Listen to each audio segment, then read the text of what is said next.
Nosso assunto agora são os cidadãos brasileiros que morrem no exterior.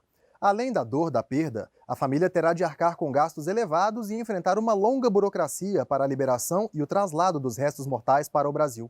Saiba mais na reportagem de Azaf Alcântara.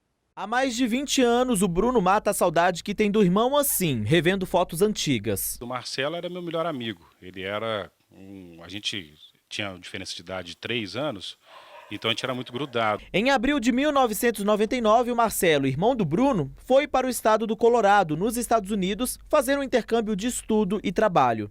Depois desse período, ele e outros dois amigos decidiram se mudar para Las Vegas, em busca de uma oportunidade de trabalho. Mas o sonho dele de continuar no país foi drasticamente interrompido.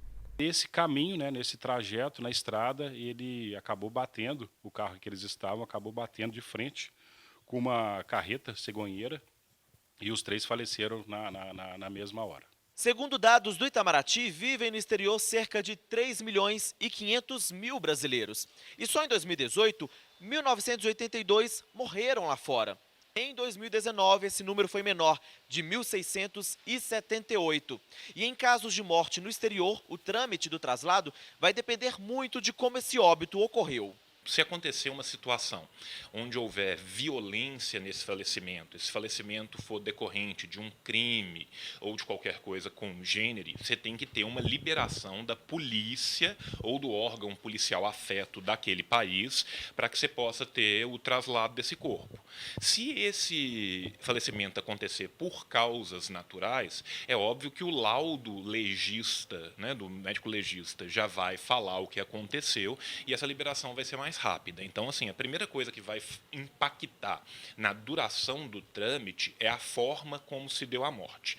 Em casos de mortes violentas ou em caso de mortes que envolvam investigação policial, você não pode ter o traslado do corpo antes de estar finda essa parte da investigação que necessita do cadáver. Se a morte for causada por alguma doença, o corpo deve ser transportado de uma forma especial. O traslado tem um custo muito alto, que pode variar entre 40 e 60 mil reais e não é pago pelos órgãos consulares. Mas o que fazer caso a família não tenha condições de arcar com esse custo? O Ministério de Relações Exteriores vai entrar em contato com as autoridades locais de onde ocorrer para que se possa ser organizado o enterro ou a cremação do cadáver localmente. Tá? Para além disso, caso a família não possa se fazer presente para a cerimônia, o Ministério de Relações Exteriores, através dos seus agentes consulares na região, vai providenciar também uma cerimônia para aquele corpo. Após a morte, as autoridades locais têm até 3 dias úteis para informar o falecimento aos órgãos consulares do país de origem do falecido. Depois de receberem um comunicado, os consulados e embaixadas funcionam em esquema de plantão para informar a família com urgência.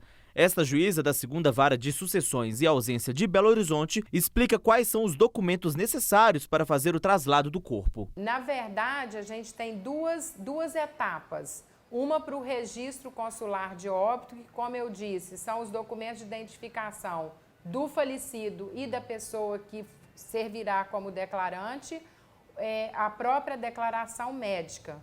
Se for caso de morte violenta ou questão que envolve o direito criminal ou direito penal, esse atestado oriundo da polícia estrangeira também será necessário para esse registro consular, com a causa mortes, com alguns detalhamentos.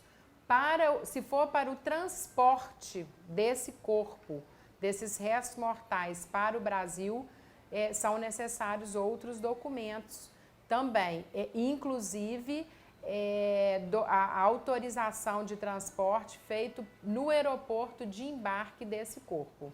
A morte não pode ser evitada, mas as dores de cabeça decorrentes do óbito no exterior podem ser minimizadas, caso a pessoa tenha um seguro de vida ou viagem. O seguro ele é muito importante por vários motivos.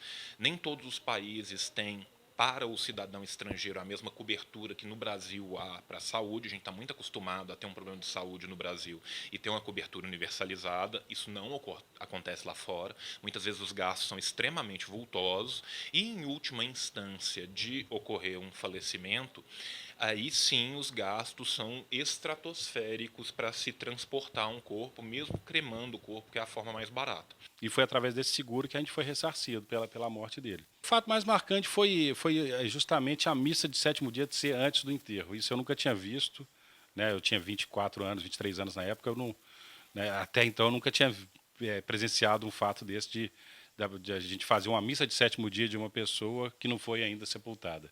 Isso que me chamou mais atenção, inclusive os jornais da época deram muito ênfase nisso e tudo, pelo fato, né, desse trâmite burocrático, de demorar a trazer o corpo de volta. Então, o que mais chamou a atenção foi esse fato.